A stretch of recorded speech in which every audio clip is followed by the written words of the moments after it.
Good morning! Nung Sabado, alas 7 ng umaga, nag-walking kami ni Ken sa BU Oval. Kasama pala namin si Ma'am Laika at pamangkin niya. Isang oras lang kami doon tapos umuwi muna para magpahinga. Hapon na, pumunta kami sa SM para kunin yung in-order ni Daddy Lo na TV at aircon na 2 linggo nang hinihintay. Habang naghihintay si Keisha, ayun na, biglang sumayaw.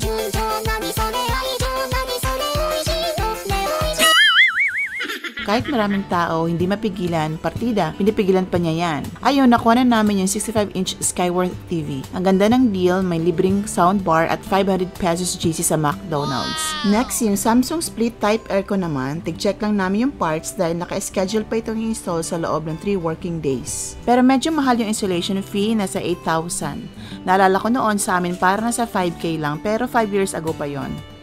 Since hindi kasya yung TV sa sasakyan, first time namin mag-grab ng 6-seater dito sa Legazpi. Si Daddy Lo naka-convoy at si Mami Lynn naman yung nakasakay sa Grab. Naka-monitor lang kami sa apps if saan na sila ni Mami La. Kami naman ay naiwan sa SM para mamalengke ng pagkain namin at kay Keisha. At syempre, ginamit na namin yung libreng McDo GC. Salamat Daddy Lo! Busog na busog kami. Gabi na nga kami nakauwi tapos bago natulog si Keisha ay kumanta pa siya ng Golden.